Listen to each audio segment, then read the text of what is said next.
much anymore, but they require screen time. It's hard to get, isn't it? I really can't remember the last time, but I am a fan. And, usually good days. All right, we're going to order. Dane Shaw will lead us in our invocation. Lord, we are grateful for this city, and we thank you for tonight. We thank you for your peace, and we ask for your wisdom as we make decisions for the city that reflect your glory. And we give you all the glory and praise in Jesus' name. Amen. I pledge allegiance to the flag of the United States of America and to the republic for which it stands, one nation, under God, indivisible, with liberty and justice for all. Thank you, Dane. Roll call. Here. Here. Here.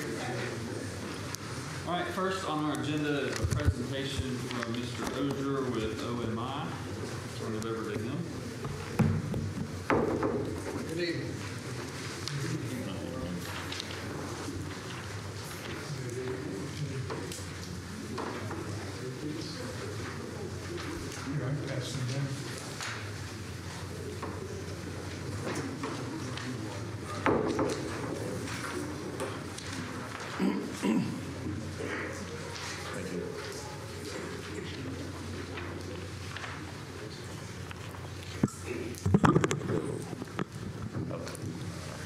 Thank you. OMI did a study on the Carrie Matthews Recreation Center. To give you a quick synopsis, the floor slab has settled excessively. The rec center was built in 1968. In reviewing the design drawings, the foundations to the columns for the gymnasium were designed to bear about 9 feet below finished floor. On the one-story or the lower ceiling portions and the exterior, the footings were designed to be about 4.5 feet below finished floor. We have the historical drawings, but there must have been a geotechnical study, a subsurface study performed, because the design drawings had the footings down deep. The conclusion is that they must have thought that the load-bearing walls and the perimeter walls needed to bear deep, but the soils were strong enough to support the floor slab. Obviously, that was not the case. The drawing in front of you, what we did is we used a piece of equipment that's very sensitive to the strength of the soils. We had to go to coastal Virginia to get this piece of equipment and use it. It's not available around here. And it's not something that I've been in this business since the 70s. It's not something that is used in this area. But this special condition, I felt warranted that condition. Now, the drawing that you see is a floor plan, and if you look at the top left corner, there's a D1. That is dilatometer location number 1, and D2 underneath it. If you look at down at the legend, you'll see that the numbers under D1, the 3 1/4 and the 7 feet. The 3 1/4 inches was the size of the air void that we observed underneath the slab. And at D2, you see that there was a 6-inch void underneath the slab. And this is in addition to the settlement that was observed inside the building from the surface of the slab. You could see where the slab had settled relative to the perimeter walls and those kinds of things. The final conclusion, our conclusion, is that the gymnasium floor, the half of it that has not been removed, half has been removed, needs to be removed and smoothed down, some soil cut down, and then replaced with what's called a structural styrofoam. It comes in 4-foot by 8-foot blocks, and you can get it in different thicknesses. And we recommend 2 layers of this that'll include about 1 foot of styrofoam. It's strong enough for a floor slab. It's used in landslide repairs. It's used in specialty conditions. 2 or 3 years ago, there was a fire on a interstate, underneath an interstate bridge up in the Northeast, and they use this material to build and do things. It's lightweight, so the weight of the fill does not contribute to settlement of the soils underneath it. So for that, and we recommended the styrofoam because the blocks are lightweight. They can be carried by hand through the personnel doors that are there on the western edge of the building. And so we're looking at that, trying to keep it to where you don't have to tear holes building a new door in the building to repair the floor slab. The remainder, the 1-story portions, we believe that a foam injection grout will solve the problem. It will fill the holes, fill the void underneath the slab, and the partition walls. There's a particular wall at D6, if you look at that, that is just, it's a concrete block wall sitting on the floor slab, and it has settled because it does not have that deep foundation. So the testing indicates that these approaches would be suitable. I have forwarded the report to each of you several weeks ago, a month ago or so, and with that, an estimate of what the repairs would cost for these 2 parts. One, the gymnasium, I think, was about $250,000, and the grouting was around $150,000. Now, I'm a specialist. I'm looking at the floor slab and the walls there. Since there has been settlement, I am highly confident that the sewer lines in the building have settled and probably don't drain. And I think that the cost that I have does not include things as the sewer lines, the water lines. Part of the electrical lines were cut when they removed the floor slab. They were right underneath the floor slab, so the bathrooms at the top of the page there don't have any electricity going to them now. If you proceed with this, you need to get an architect to look at the big picture and put together a bid package that would address that. Would Questions? you, from a design standpoint, to help an architect? It sounds like a fairly technical, something we haven't looked at before. So we would probably need recommendations on architects that have done similar type design. I can assist you, yes. Okay. I'd be happy to help there. Yeah. Any questions, comments? But are you confident with this styrofoam and this injection that whatever's going on subsurface, this will withstand whatever's going on underneath it? Like, we won't have this issue in 5-10 years? That's correct, I am. Do you have an estimate on, you talked about cutting some of the fill efforts down below. Do you have accurate numbers as to how much of that will need to come out? Yes, in the body of my report, I've given some specific numbers there, yes. That's included in that price? That's correct. Okay. That's correct. Now, I got Fite Building Company to give me an estimate for that, a budget number. And so I'm fairly confident in that number. The injection grouting, you see the variation at D4. There was an 8.5-inch gap underneath the floor slab when we cut the core through there. And then at D5, there was a 2-inch gap. So there's going to be a lot of variation in the amount of grout. You actually pay for that by the cubic foot.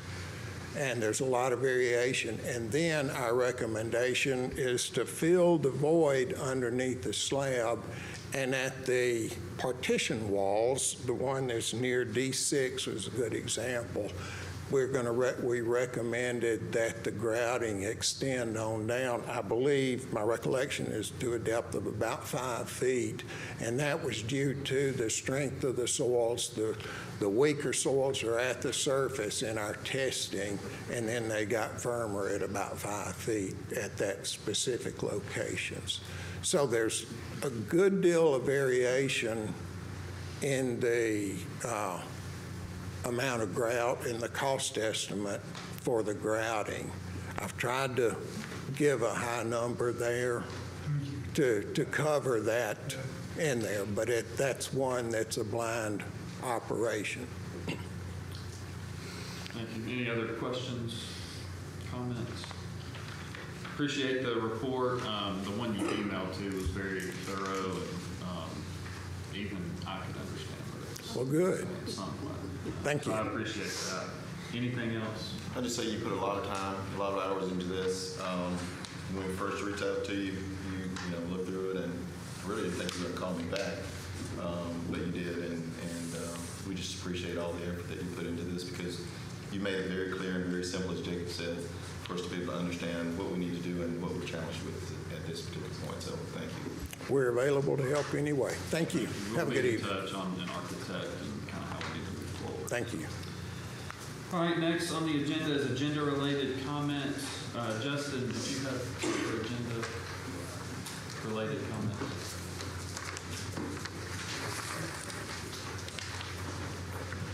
I had a question. So in the previous meetings, we were told that AlDOT was not, or AlDOT was in charge of the bridge lights, correct? Well, that is a point of contention. I would say yes, they absolutely are. Because they are in according charge of the road. The City of Decatur Facebook page. Yeah, we decided, I mean, it's been months ago, way too long ago well, I made some comments, and I think Billy did too, about AlDOT and how we felt like it should be their responsibility. I felt like they had somewhat committed to do it, but they basically said they were not going to. I get calls a lot. A lot of my district works over in Huntsville, and so they're driving back and forth, especially during the winter, and it's dark, and felt like there was a safety issue, and we decided to move forward on paying for that ourselves. We did get about an $800,000, I think it's a federal grant to offset some of that cost, but AlDOT is not paying for any of it. So then why was a city employee seriously injured working on that? That was a DU employee. There's a maintenance Yeah, agreement with AlDOT lights. They're AlDOT's lights, but within the municipality, we generally maintain them. And after that accident, DU chose not to maintain them, and that was about the time that they went dark. So, like Jacob just said, we're going to pay to get them back online, and with them being LED, and the way it was designed through this, with the conduit going in, with the wiring going into conduit and pull boxes and things of that nature, we hope we're not going to have the rodent issue we did. So going forward, we hope the maintenance isn't, with them being LEDs as well as incandescents, that should help as well. But yes, it will. The city will have to figure out who is going to maintain them down the road. DU will not, and AlDOT has made it clear that they will not either, so we'll have to cross that bridge when we get to it. So- Thankfully, they're LED, because they're LED, they should have a lengthy lifespan before Well, it being made. My concern is who's responsible for it? Because The maintenance we've always. we shouldn't have sacrificed a city employee if it wasn't our We've responsibility. always had maintenance of the lights. So once they're installed, Decatur Utilities is going to maintain them? Pay them, but they're not anymore. We'll have to either hire employees to do it or hire a contractor to do it. We will maintain the lights. So that's not the state's responsibility to maintain the lights. Correct. They've said it's not, yes. That's correct. And it hadn't been. Was there anything in writing transitioning the responsibility of the lights to the city versus, because the county line runs across the bridge, don't it? Do you remember any time that the state maintained the On the lights? north side, okay. Billy's been on the council 29 years, and he doesn't remember any time the state maintained the lights. So The thing is that I want to just put this out. Contrary to a Facebook post that went out, we got the funding through grants after we actually voted to do it. So that was contrary to, like I said, Facebook post that went out. So we were very fortunate to get those funds, but we didn't get those funds and then vote on the project. I voted, and I'll do it again today to do this project in the city page. So is it specifically for the bridge, or is it all of 31 going It's through all Decatur? When you look out across the causeway, it's the lights that are currently there. Okay. We would like to extend that. It's expensive. But they're on, you see those on the bridge. If you see a light pole or a light, it's the bridge and the causeway. So. What I did notice last night coming back in town, apparently they've already killed that circuit because the big cluster of lights right there at 20 and 31, it was dark. Like The big tall light pole. The big tall light pole. So I think they've already killed that circuit in anticipation of starting the retrofit. Okay, thank you. Thank you. All right, move into approval of minutes. We'll take B separately. So first we'll take A, C, and D. With my motion. So moved. Motion by Mr. McMaster, second by Mr. Jackson. Any discussion? Again, this is A, C, and D. Roll call. Aye. Same. Aye. Well, does that pass, Herman? No. What's that now? 1-1 will pass with an abstention. It was 2-1. I thought it was 2-1. 201. I'm sorry. 201. I can add. Yeah, 2-0. it passes, yes. I'm leaving. 2-0 with one abstention, and those pass. Item B, So moved. motion by Mr. McMaster, second by Mr. Jackson. Any discussion? Roll call. Aye. Aye. Aye. B passes 3-0. All right. Public hearing, ordinance 254605, approved rezoning request, 1428 property on Pisgah Road, set public hearing for May 5th, 2025 at 6 p.m. How are y'all? That's great. Tommy Williams with the Planning Department, and this is a pre-zoning for a parcel of land located off Pisgah Road. The applicant is requesting a pre-zoning of B2 general business, and they are proposing a land use of residential. This passed the Planning Commission on March 18th. And this is setting the meeting. All right, any questions for Tommy? All right, resolutions. Resolution 25044, approve MUB expenditure of $140,075 for Central Parkway Service Center equipment. Good evening, Mayor and Council. Glenn Walls, Decatur Utilities. What we have is a request for construction of an equipment shed at our Central Parkway Service Center. This will be used to house a lot of our construction equipment, including a backhoe, dump truck, substation trailer, a water tank trailer, as well as our oil response trailer. We'll also house our HDPE conduit that we use in electric construction, as well as our HDPE gas pipe material we use in construction. We went out for quotes on this project, got 2 responsive quotes, and we're recommending to go with the lower of the 2 quotes. So moved. Motion by Mr. McMaster, second by Mr. Jackson. Any discussion? Roll call. Resolution 25044 is approved 3-0. Resolution 25045 approved MOU between the City of Decatur, Alabama, and Calhoun Community College. Good evening, Council, Council President, Mayor. Stephanie McLean, Decatur Park and Rec, Point Mallard. This is an MOU from between the city and Calhoun Community College. As we spoke last Monday, this is a lot of benefits added to both Parks and Rec with the city and also with Calhoun. This is something that we are looking forward to as far as partnering with Calhoun to do some of these things. It's everything from flag football to men's and ladies soccer, which are programs that Calhoun are picking back up. So we've asked that Calhoun does 2 annual camps for us as well as part of this agreement, so that we can have some of our local youth looked at and maybe be able to apply for some of those scholarships as well. All right, and motion?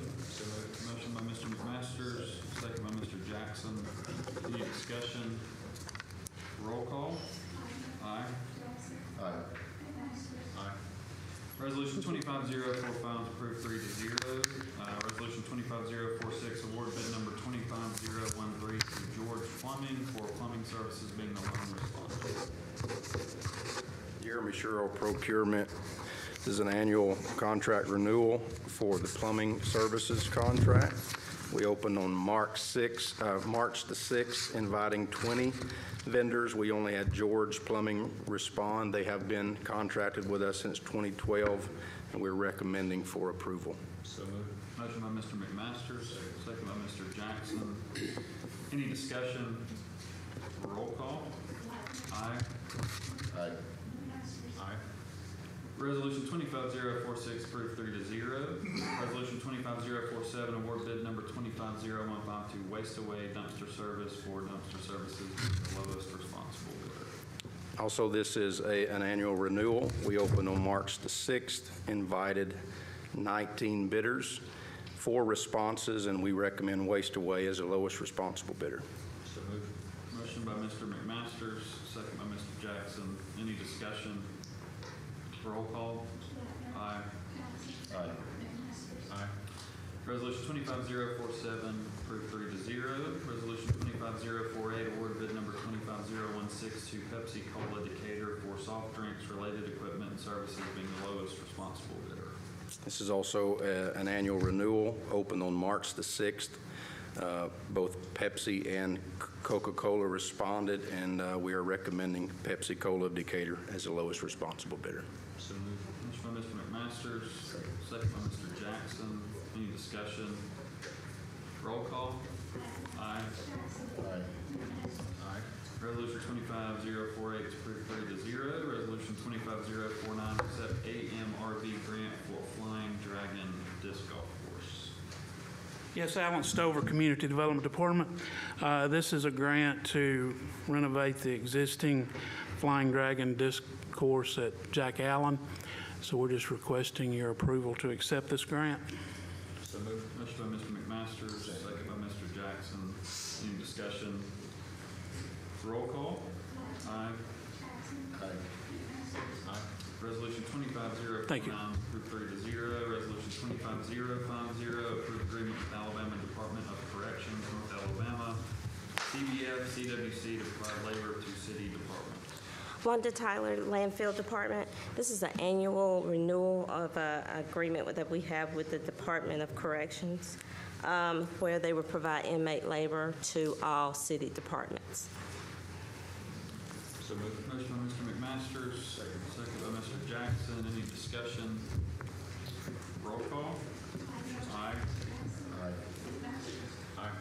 Thank you. Resolution 25050 approved 3-0. Resolution 25051 approved funds for new dog park fencing at Wolverine Park. So this is, we did try to find some different vendors as far as the pricing. We are going to repurpose some of the fencing we took down at the original dog park to do this at Wolverine. Again, as we spoke last week, this would be the most cost-effective and most timely for us to be able to get a dog park up now. So moved. Motion by Mr. McMasters. I'll second. Second by Mr. Jackson. Why was I thinking that Wolverine Park was not actually in our city limits? I don't believe, Is it on the south side of? On this side of the Yeah. fence. Yeah, I think their park actually starts on the north side. So it's not actually in the park, is that what we're saying? It would actually be, so right there is where the trailhead is to go around Perimeter Road by the golf course. It's actually that field that's right beside it. So it is in the city limits, it's not actually in a portion that's yeah, because outside. yeah, Wolverine Park's not, you're right. It's on the north side. Yes. Okay. So Wolverine Park, that's the park that's behind it. It's actually owned by Wolverine. Retirees. Yes, retirees. So this will be the field in front of it, and we actually maintain that field and have mowed it and taken care of it and everything. Yes, sir. All right, any other discussion? Roll call. Aye. Aye. Resolution 25051 approved 3-0. Resolution 25052 approved funds for camera equipment installation at pickleball tennis clear span. So this would be for us to be able to put cameras up at our new facilities. As we have spoken before, there has been some vandalism there as well, and I know there was some questions on the camera equipment and things. This is the same system that you all approved a couple of weeks ago for the water park and for the campground, and I actually have a representative here. Jake, if you have any specific questions to this camera system. Motion by Mr. McMaster, second by Mr. Jackson. Any discussion? I actually did not support the pickleball, the tennis, and the tearing down of TC Allen, all that took place here. So even though I helped get it on the floor, second to get it on the floor, I support this today. Yes, sir. All right, any other discussion? Roll call. Aye. No. Aye. Resolution 25052 is approved 2-1. Resolution 25053, approved extension of Ingalls Harbor Project Development Agreement deadline. Yes, we're still working. There was restrictions put on it when the land was transferred from TVA, and we're trying to get those restrictions removed. And in order to give more time for the city and the developer, we're asking for a 3-year extension. That doesn't mean it'll be 3 years. It just means that we wouldn't have to come back and ask for that extension for 3 years. Motion by Mr. McMaster, second by Mr. Jackson. Any discussion? Again, this is one that I had and still have serious considerations and concerns about. So I did not support it originally, get it on the floor, but I will support it tonight. Thanks. Any other discussion? Roll call. Aye. Resolution 25053 is approved 2-1. Resolution 25054 approved DU8 construction agreement, City of Decatur, removal of Point Mallard sign. Yeah, I was asked to look into removing the 2 Point Mallard signs on Highway 31. I reached out to Decatur Utilities, and they gave me this price to remove the signs, and we would haul them off. Motion by Mr. McMaster, second by Mr. Jackson. Any discussion? Roll call. Aye. Aye. Resolution 25054 is approved 2-1. Resolution 25055 approved Garber Engineering Proposal AlDOT Project STPU 5225-250 reconstruction of Church Street from SR 3 to Somerville Road. Yeah, this is basically an extension of our other MPO project we did a couple of years ago, just a different section of it, and this is to approve the money for the engineering work to be done. Motion by Mr. McMaster, second by Mr. Jackson. Any discussion? Roll call. Aye. Aye. Aye. Resolution 25055 approved 3-0. Resolution 25056 accept Volunteer Center of Morgan County donation for Decatur Youth Services. Good evening, Council. This resolution will accept the donation from the Volunteer Center for DYS to continue the Hope Chest program at Christmas time. Motion by Mr. McMaster, second by Mr. Jackson. Any discussion? Just a thank you to the Volunteer Center. And $24,000 is a very nice, very generous donation. Thank you. Yeah, thank you. Any other discussion? Roll call. Aye. Aye. Aye.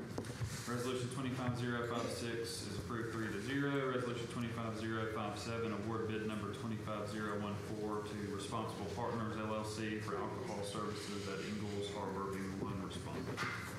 We opened bids April 3rd last week. This invitation was made available to 14 vendors through our vendor list, as well as others through our website. We did have one response, and we're recommending Responsible Partners for approval. Motion by Mr. McMaster, second by Mr. Jackson. Any discussion? Roll call. Aye. Aye. Resolution 25057 approved 3-0. Resolution 25058 award bid number 25017 to Armors Contracting Incorporated for installing underground fire water line for Tennessee pickleball facility. This bid was open April 3rd. We did receive only one formal bid, but we did get an informal bid or quote, I should say, that we were able to compare to, and we're recommending this for approval.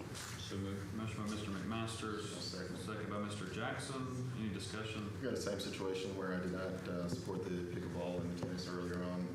This is a safety issue, and I understand that, but it's a project that I don't think should move forward, so I won't support this tonight. Any other discussion? Roll call. Aye. No. Aye. Resolution 25058 is approved 2-1. Resolution 25059, award bid number 25019 to Birmingham Restaurant Supply for installing pizza oven at Point Mallard, being the lowest responsible bidder. This was also open on the April the 3rd. We sent this proposal out to 27 vendors. We received 3 responses and are recommending Birmingham Restaurant Supply for approval. So moved. Motion by Mr. McMasters, second by Mr. Jackson. Any discussion? Roll call. Aye. Aye. Aye. Resolution 25059 approved 3-0. We did have an addition, Herman, resolution 25060. Yes, that's just to extend the DYS agreement with Decatur City Schools. Ms. Shackelford's here to fill in any of the gaps, but it's basically the same arrangement we've had before. They want the flexibility to be able to move it to different schools. I'm talking about Decatur City Schools. But Ms. Shackelford's here if you got any questions, but it's the same thing we've done. Same thing as we had in previous years. Motion by Mr. McMasters, second by Mr. Jackson. Any discussion? Roll call. Aye. Aye. Aye. Resolution 25060 is approved 3-0. Ordinance first reading, ordinance 25460, approve annexation request 37925 property on Pisgah Road. This is the annexation related to the pre-zoning we just seen. It is 6.11 acres. All right, any questions? All right, ordinance 25460, approve Alabama Fiber Network franchise agreement. This is just setting it, but if you remember, the representative was here before. This is part of a statewide expansion of broadband. This just affects the city of Decatur. So we ask that you set that for the next meeting. All right, any questions? All right, boards and committees, appoint Will Waller to the Farmers Market Board, term expiring January 1st, 2029. So moved. First term. Motion by Mr. McMasters, second by Mr. Jackson. Any discussion? Roll call. Aye. Aye. Will Waller is appointed to Farmers Market Board with a vote of 2-0, 1 abstention. Next is reappoint Jerry Baker to the Industrial Development Board with term expiring April 2nd, 2031. So moved. Motion by Mr. McMasters, second by Mr. Jackson. Any discussion? Roll call. Aye. No. Aye.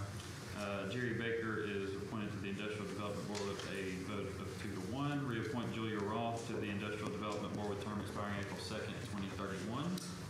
So moved. Motion by Mr. McMasters, second by Mr. Jackson. Any discussion? Roll call. Aye. Aye. Aye. Julia Roth is approved to the Industrial Development Board with a vote of 3-0. Anybody else have anything to add? Okay, sorry, I'm ahead of myself. Next council work session will be held on April 14th, 2025 at 5 p.m. Next regular council meeting will be held on April 21st, 2025 at 10 a.m. Michelle? Michelle Phelan, Human Resources Department. Want to revisit the planning director and what next steps we want to take in that recruitment initiative. I think we have 2 good candidates. I do know that I believe Tommy was at a conference last week, and there seemed to be, and Mr. Jackson's pointed out as well in the last month or so, that there may be some people that are looking, that are planners that may be available for work. I think maybe we can keep, is there a way to kind of reopen or keep it open until the end of this month? Sure. Is my recommendation.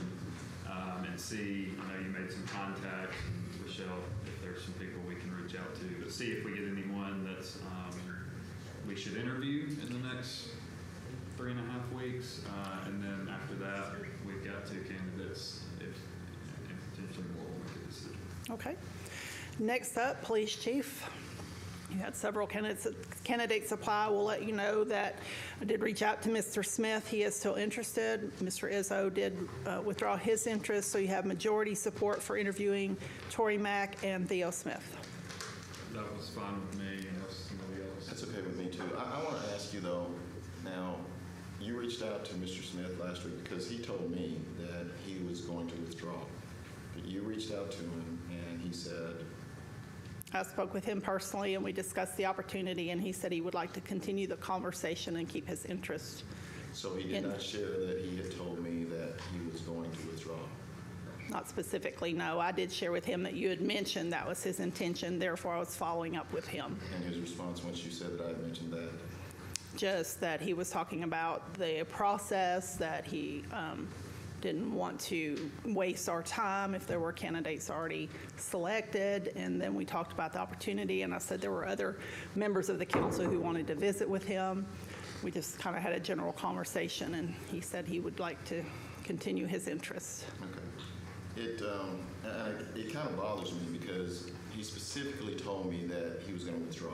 He said that he was doing the CALEA training or the certification with Jefferson County, that he was doing some other things, that he didn't think that he was going to follow up with this. And then that morning, Wednesday morning last week, he said, after additional thought and dialogue with my family, I will keep my name in consideration for the PD chief's position. I asked him to reach out to HR this morning to make sure that they are aware of your decision, because I had already shared what he had told me. And he said, copy that. I had a 20-plus minute meeting, or minute chat with HR yesterday. And I guess if we were just kind of finding out, 20-plus minutes is a long conversation. And I'm just kind of curious as to what that conversation was that was 20-plus minutes. Just conversation about his interests, his goals, what the opportunity is here, the challenges that someone would face, that it would take someone fully committed. There would be a lot of interest in this opportunity and the candidate that's brought to the table. I just find it's bothersome that he shared one thing with me and then he didn't share it with you, and then you guys had a 20-plus minute conversation. Okay. 20 minutes with a candidate on the phone is not uncommon. Yeah, but I think the reason for the conversation was because I had said that he was not going to participate. Well, what I actually said to the gentleman was, we're interested in visiting with you for an interview. I understand from Mr. Jackson at last night's council meeting that you were considering withdrawing your interest. Just wanted to check with you on where you were at in that decision. Good. All right. Next week is what we're looking at. Yes, the 14th, 15th, or 16th. We already have a hold on those dates. Is there a preference? If we could avoid Monday, that would be great, but I'm available for those days. Okay. Good. Okay, we will let you know. Thank you. All right, thanks. Anything else? All right, we'll move into our public comment portion of the meeting. Same rules as always. You'll hear a bell or a buzzer at 3 minutes. Give you 1 minute to wrap up. And go from there.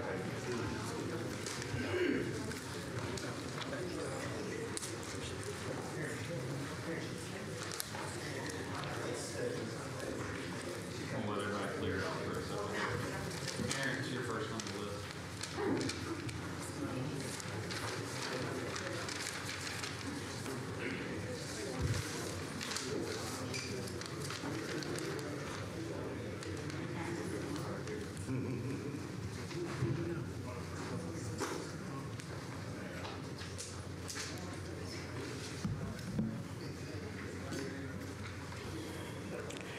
What does oppression look like in the 21st century? What does oppression look like in Decatur? When we began the March for Justice, I paralleled my experience as a Decatur resident to Councilman McMasters and Pike. I spoke of our lineages in Decatur and how all three of us sit pretty much in the same places as our grandfathers in 1978. Similarly situated, I wonder how my grandfather felt, how Nisa's father felt, People in this audience today and the broader community felt as the issues of their day were being maligned and pushed to the side, oppressed, you may say, while the City Council created ordinance after ordinance to squelch their First Amendment right. How inadequate police investigations led to an innocent member of our community being put into a brutal justice system built against him. Would the outcomes be different, or would they still use the slave master's tactics? See, today's fight against oppression is the same as yesterday's fight against oppression, down to the DNA. While Klansmen were met with violent resistance in 1978, the hoods turned into fake pages in 2023 and going forward.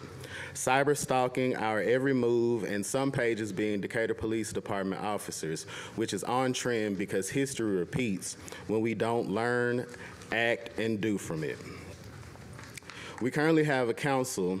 While they haven't created policies against us, the lack of foresight, wanting to wait until we forget, not bringing back information that citizens have asked for, doublespeak, and blatant disrespectful use of office has been a detriment to the city that we could say is oppression. As I stand here in the shoes of my ancestors, I'm still fighting a biased system, blinded by the privilege that protects them, trying to tell us who live in this oppression what's best for a collective that they are not a part of. The tactics of the good old boys system, as expressed in multiple meetings, still govern this council today.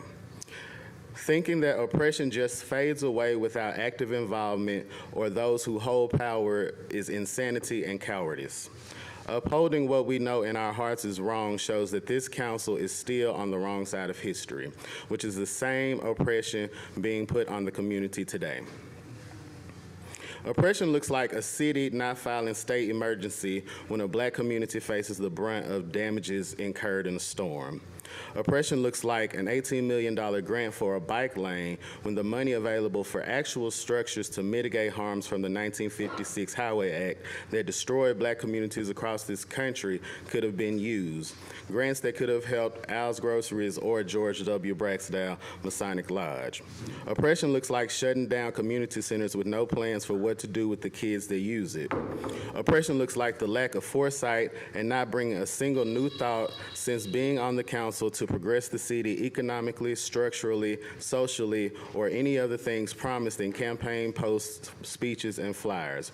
At the end of the day, oppression in the 21st century and oppression in Decatur looks like Tab, Jacob, Carlton, and Kyle. He hadn't done nothing since he's been here, so he's irrelevant. Thank you.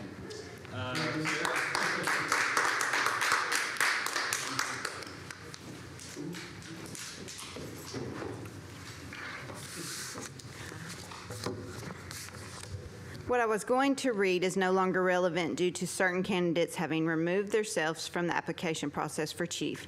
But I will say that was some straight shady stuff going on.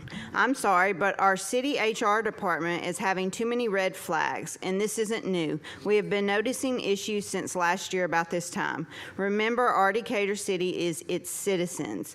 We still have shady people in this Decatur system that still need removal. Justice for Steve Perkins.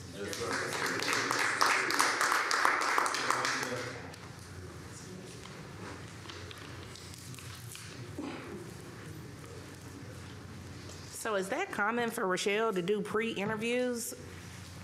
Is that what? Common for her to do pre-interviews? We had asked her last week to reach out after Mr. Jackson's comment. I'm not going to speak on any, I don't know what was in the conversation, but she did what we asked her to do. Well, she did actually more than. Potentially. 20 minutes worth. So the cameras that we're going to put out at the pickleball courts, what's the difference between those and what's outside of City Hall? I don't know that. These are similar to what we approved. We didn't actually approve the one, I don't think, that came to council, the one outside City Hall.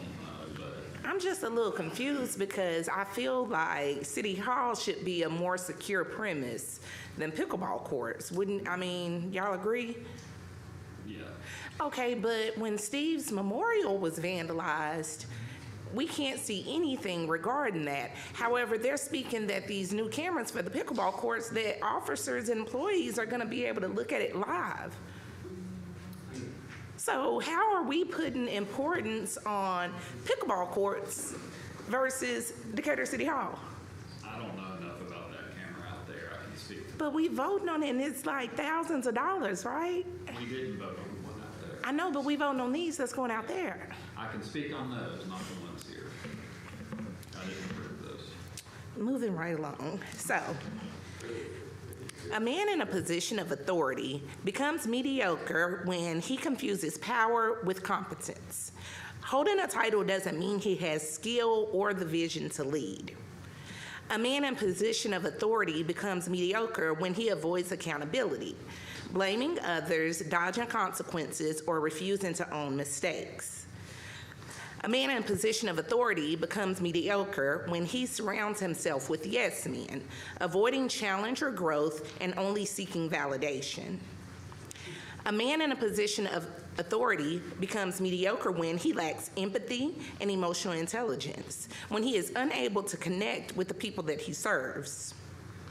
A man in a position of authority becomes mediocre when he leads with his ego instead of service, making decisions to protect his image instead of his community.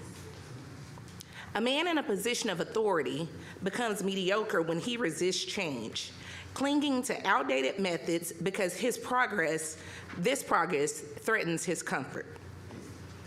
A man in a position of authority becomes mediocre when he performs instead of transforms, when he's more focused on optics and appearances than actual impact. A man in position of authority becomes mediocre when he inherits power instead of earning it, when he's placed in positions due to connections and not qualifications. Justice for Steve Perkins.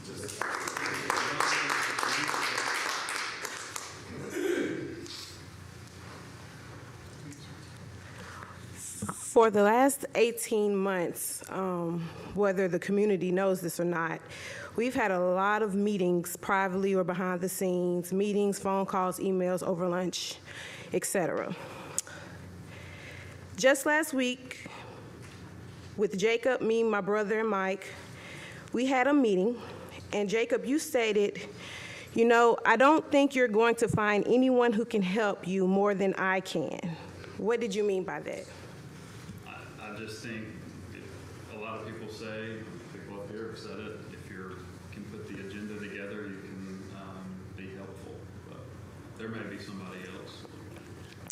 So there's a particular practice that runs deep here in Decatur and honestly across the entire country where mediocre men in positions of authority and service operate with a dangerous mix of tone deafness, entitlement, and racial undertones covered as professionalism.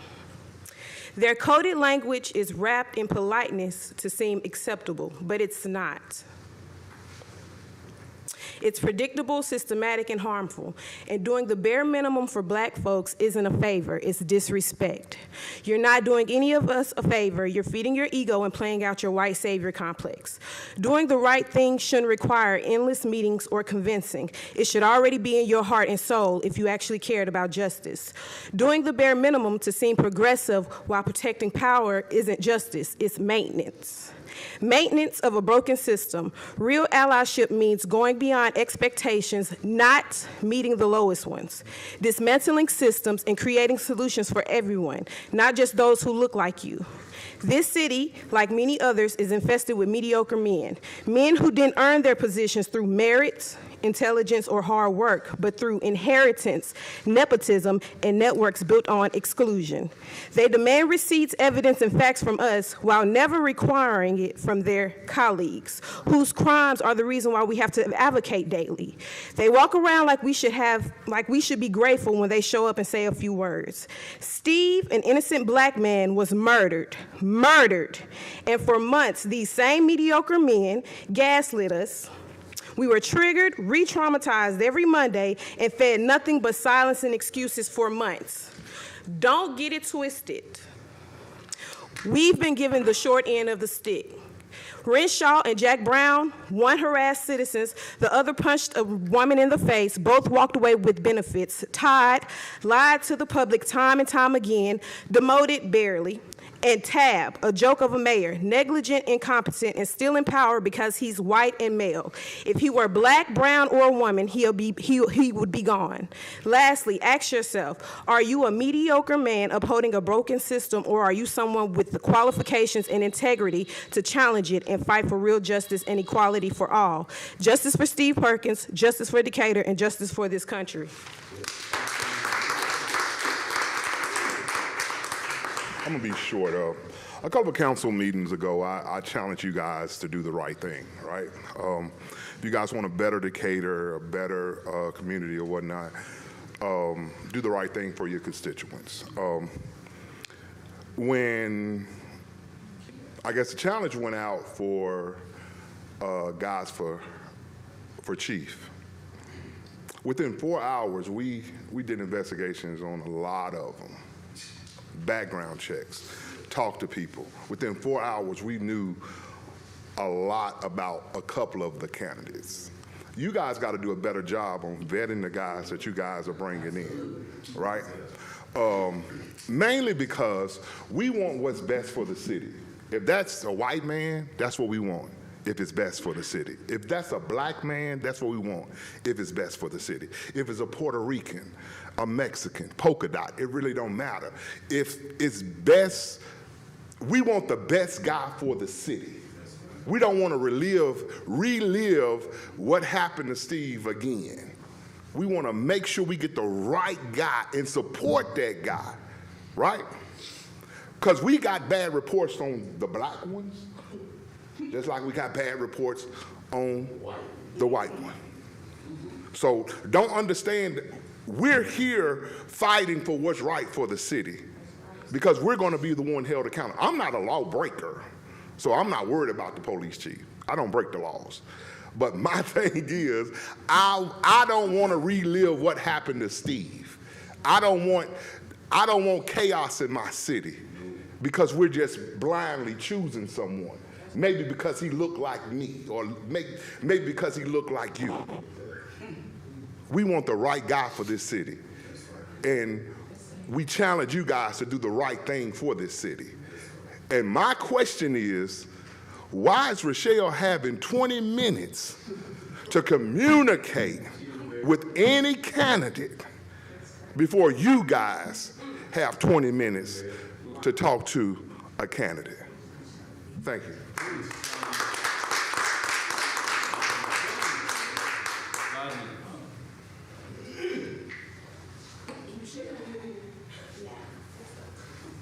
Hey, this first thing. The whole time he talking, he writing. It happened in his district. You know, change ain't change until you change. He been doing this the whole 21 months. It's been 21 months, ain't it? Well, how many months? He been doing the same thing, happening in his district. I mean, let me tell you something. Listen to me. You love your city. You say you love your city. Well, I know why you love the city, because you do the police cars. You making money. You making money with the police car. You do the signs and stuff for the city. But don't worry about it. That's another thing. But I'm just saying, you ought to have some type of concern, man. If that happened in Billy Jackson neighborhood, I just really believe. No, I'm gonna go. If this happened in Jacob neighborhood, which is my neighborhood, I don't believe Jacob would be that nonchalant. I really don't. I just don't believe Jacob would be that nonchalant. I think he would have a deeper concern, you know. And then now, you move the chief after 18 months. We've been telling you the whole time, and you finally moved, but you didn't even fire him, you shifted him. He make more money now. And then, is he over investigation? How you going to investigate something he can't investigate his own problem? He couldn't investigate the killing. He could have been solved the killing problem in 20 minutes. When he went and told the lie, all he had to say was, we were out of compliance, out of policy, and we're going to do something about it. That's all they had to do. And then you should have backed him because it happened in your district. Now, I don't know about I'm glad you ain't in District 5, because if you ran in District 5 again, I would make sure that you wouldn't get elected. That's me. I'm talking about with any influence I got, you couldn't have it. Because it's ridiculous, man. And then y'all get up and go to church. You get up and go to church on Sunday and talk about God. Let me tell you something. God may get me, but he gonna get you. I'm telling you something good, boy. You playing them old games and playing them and your heart ain't right. Only the clean hands and the pure heart. Guess who's gonna see God? I'm telling you now. So you playing them old games and it's not right. You ought to be convinced now. After all the things you done heard, even Jacob, you changed after the gag order. He did. After the gag hearing, you saw that corruption. You said, hey, I can't put up with that. See, that's a hard issue. That's a hard when a person change. That's a hard issue, man. Write that down. That's a hard issue when you change. That's a hard issue. So what I'm telling you is that you ought to be able to do better, man. The Bible says, when you know better, what the Bible says, but man, when you know better, Big Mama them said this. When you know better, you ought to do better, man. Yeah. You haven't even changed. I noticed that, and I shouldn't be up here saying this after 18 months. It shouldn't matter, man. And then use the liaison. You're really supposed to be the go-between us and the people, but you're not for us. Period. And it's a shame, man. And when you get old, your folks gonna tell your children when they go to school with people, they gonna tell them how their dad act. I'm telling you what's happening, man. I know it may not mean nothing to you right now, but it's gonna happen.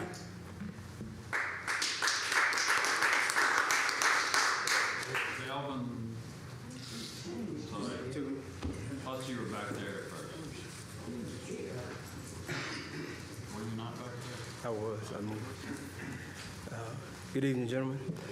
I have a question for Carlton.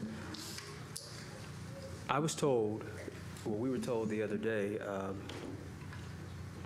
from someone that they had heard from you that we did not want or that I particularly had said, or a member of SIP, that we didn't want a white chief. We only wanted a chief if he were black. Never said that. Okay. That's what was brought to me, and I wanted to clarify, because when you and I spoke in here the other day, that never came up in our conversation. No, I never said that. So now what we've been doing is looking at the data, and we know that the police somehow managed to de-escalate, disarm, and not kill white people every day. So what's going to happen is we're going to have equal rights and justice in our own city, or we will restructure their function and ours.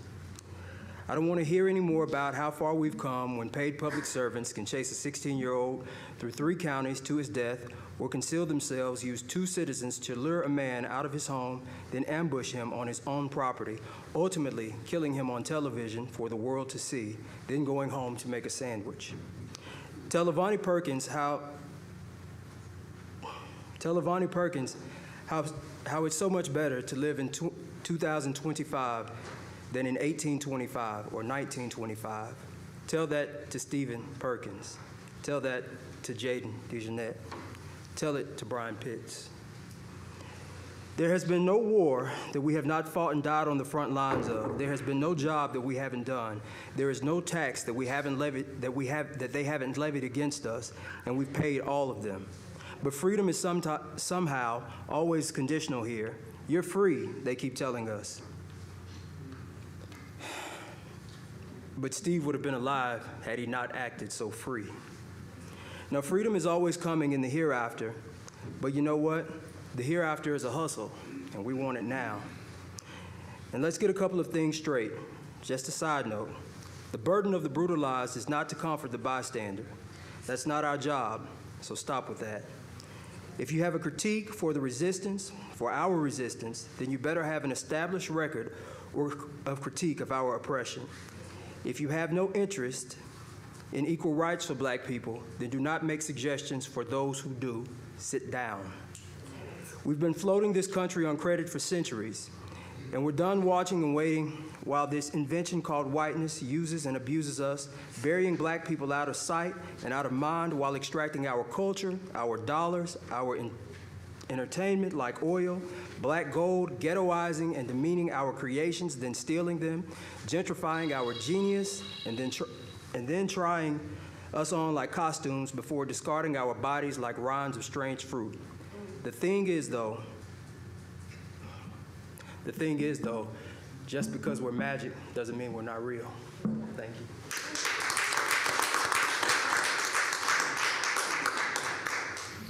Okay, Mr. McMasters, I'm gonna ask you a question. Okay, so what's your vision and how do you want this thing to look once you get to chief or whatever? Just tell me a little bit, tell me about how you feel. You know, we've talked a lot about communication. I think there's going to have to be a lot of communication with the new chief. He's going to have to be somebody that can work with all members of the community. There's going to have to be some probably tough conversations. There's going to have to be some, obviously, meetings with you guys. I think that has to be one of the first things the new chief tackles is forming relationships and understanding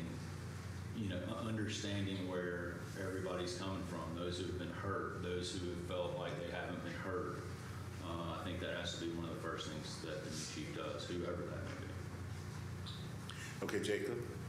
I think I've answered this, but, somebody who's a real leader is important. I think somebody that's going to dig in and do the work, both inwardly and outwardly, kind of help heal that way. It's going to take a lot of work, so it's got to be somebody that is going to dig in and do it. And then, of course, communication is a big key to that, too. So that's the end game, that's what you want to see? That's the kind of person, yes, that can accomplish those things. Yeah. Okay. I think that leadership and accountability are paramount. I think that leadership comes in the fact that the new chief will allow the good officers who are good and want to do what's right in our community. He will help them to accentuate that ability. The bad officers, he's going to weed them out. They'll be gone. And I think that accountability has to come in the form of, if it's my fault, it's my fault. I'll accept that responsibility. So I think that we need to see things in the new police chief that we've not seen with the former police chief, in my opinion. I think that if something happens, we need someone who's going to step forward and say, I've got this, and we're going to move in the right direction. I think that there has to be a bridge in our community. I think that the new chief has to come out and bridge the gap that is obvious and evident in our community. And that is going to be that person being out in our community, and if you will, a chief that's doing community policing. He's got to do those things, he or she. Well, in this particular case, we only have 2 males. He will have to do those things. But I think that we've got a long way to go with the new police chief, but it's a job that can be done. I think that if we have the right person, they can restructure and make this department a department that all of our citizens are proud of. So I think that's where we have to go with this new chief. And I think that is so important because we need to see where your vision was at for the new chief. And I'm sure whoever the new chief is, he needs to know where your vision is at and what you see the city going to or whatever. But leadership is very important. And I want to say this. We've always said it's not about black and white. And we're going to keep on saying that it's not about black and white, because it's not when it comes down to a police chief. As he was just saying, it could be a white person could be the chief, or a black person could be the chief, but we want that right person. We want that person that's going to be that leader that we need them to be. We want to be able to, the end goal should be, that I want to see, is when all of this is over, we've obtained justice. And we not only obtain justice over there, but we obtain justice over here, and that we're working in harmony with the police department and the city, and everything is coming together as one. That's what I want to see in our city and in our leadership as well. Where I blame you all at is this, and I'm gonna say this quickly, and I'm gonna sit down. It took us too long. We could be far past this. We could be in a healing stage. It took us too long. I understand you all had to have documents and everything, and I understand, you know, but it took us too long. And hopefully this never happens again, but you gotta always hear the cries of the people. Many of your department heads, when you're working up under a bad leadership, you don't move right. But like I said, you gotta hear the cries of the people. And when people are frustrated and they're telling you all and they're hollering at you all or something, you gotta look beyond the holler, look beyond the scream, and know that they're hurt. Thanks, Mike.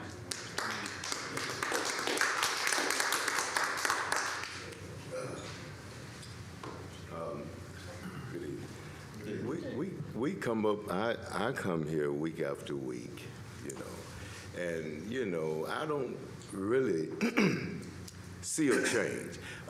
We discussed about the chief and everything, you know. I mean, like he said, it shouldn't have took so long.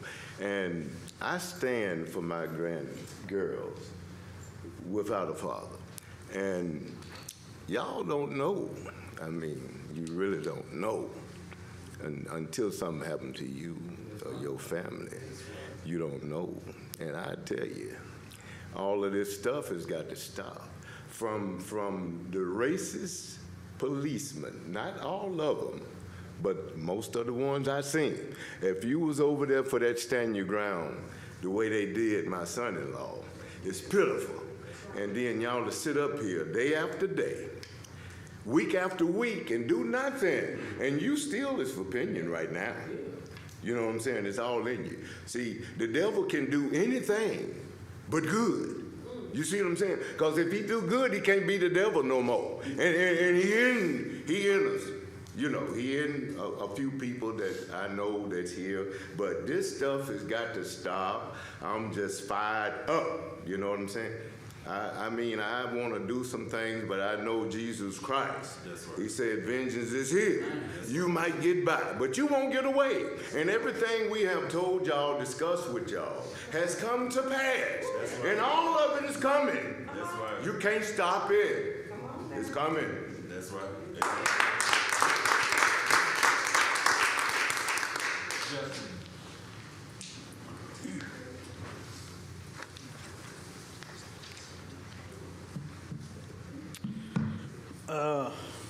Mr. McMasters, what's your, what would you say are the top 3 issues in your specific district?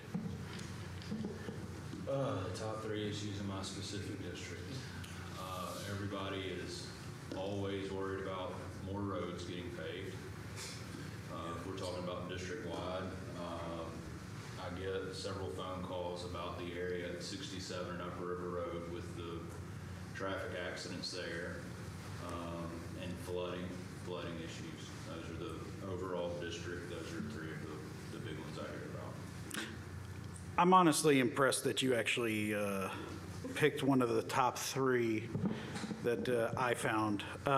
You specifically mentioned flooding. Do you recall any conversations me and you have had about flooding? Have you gotten with this whatever department, roads, to see about solutions? And what solutions did they give you? It's when we get heavy rains like we had this weekend. This weekend was not a heavy rain. Okay. When we get historical heavy rains, where we get a lot of rainfall in a short amount of time, a lot of water builds up, especially in our district, and it takes it a while to drain. Because every time it rains, you literally say, it's, you know, heavy rain. And so what solutions has the city given you, or have you sought out, came up with to address that issue? In that area, you and I have talked about several times, it's just the lay of the land, the way the land is. No, I believe your answer was, we cannot reshape the earth. What does a backhoe do? Where does the water go on flat ground, Justin? You can dig it deeper, but all you're going to do is make more stand. Is digging deeper the only solution? I'm not an engineer. I'm not either, but I came up with several other solutions, and you haven't asked for any of them, or you haven't asked the city for multiple solutions, have you? I always err on what the guys who have degrees in engineering say as far as when it comes to flooding mitigation and issues like that. So you're satisfied with no answer, correct? No, I'm not satisfied with that. Because they have a degree. Then why do you settle for that answer? I don't always settle for that answer when. It's your job to fight for us. It's not always take a backhoe and start digging. That's not always the answer. Correct. Backhoes do more than just dig. That's right. Okay, you can grade, you can reroute water flow, you can do a lot of different stuff. I mean, those neighborhoods went up in designated flood zones, and you're surprised that there's flooding issues? Not in the least. And what, you ain't done anything to address that issue? I mean, you just said it yourself. They're in flood. I came up with 2 different solutions that you haven't even addressed with the city, and I don't even have an engineering degree. And I don't even represent the district, but it seems like I'm coming up with more solutions than you are. Okay. How many solutions have you came up with? Justin, I've answered that. 1? Was, if I recall correctly? There have been several. We cleaned ditches. We have cut some ditches in out there. And water's gonna, when it rains as heavy as it does, sometimes water's gonna stand. We're not talking about standing water. We're talking about going over roadways, and this would be a repeated issue. So you're not going to reroute the water at all? I mean, you have 2 retention ponds going into a ditch that didn't have any retention ponds. And you think you have to have an engineering degree to come up with an idea? There's an aqueduct less than a mile from there, and you can't reroute some water by cutting off a ditch and just having it flow down there? I mean, Honestly, have no idea. it's because you haven't addressed it. Right, I will. What's this? I guess this is a general question. It could go to you. What's the status about purchasing that property by Flint Park? We have no intentions to purchase a property by Flint Park. So you don't plan on buying that small plot of square land on the corner to expand Flint Park to give you more room for trails or more room for? Okay. Do you remember when I brought up to you about railroad crossings? I do. Are you aware what happened in our district? About the railroad crossing? What happened? Okay. The Point Mallard signs coming down, right? Are they going back up, new ones? No, where those came down, that is not the preferred route into Point Mallard. It used to be, but it's not anymore. So there is other signage for that.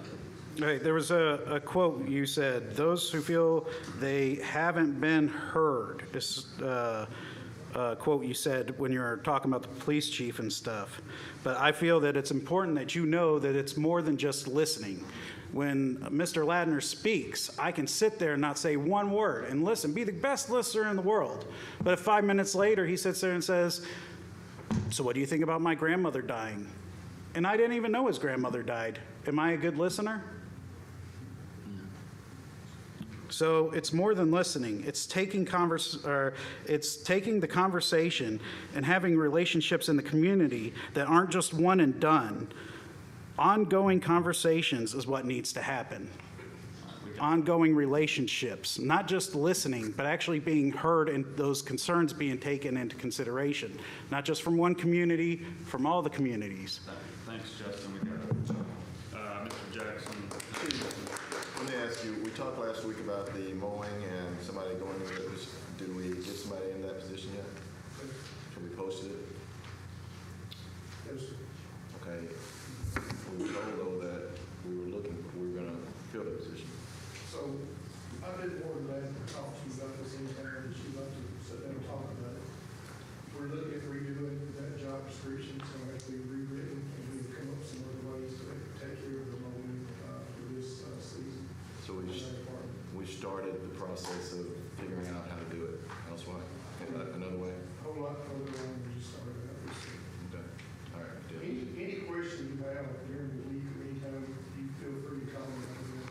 understand. I'm aware of that. Thank you. Thank you, sir. The other thing is, it's come to my attention that we're asking about youth services and funding of youth services and possibly contributing the funding from youth services to the Boys and Girls Club. I mean, I know you probably don't know about it, but the conversation has come up. And the thing is that the Boys and Girls Club, while a valued entity, does not do what youth services does. Youth services, when we have gang activity and when we have kids out there with guns, youth services members go out in the night and take care of those things. Boys and Girls Club don't do that. They have their own position, but they don't do what youth services does. Youth services offers parenting programs.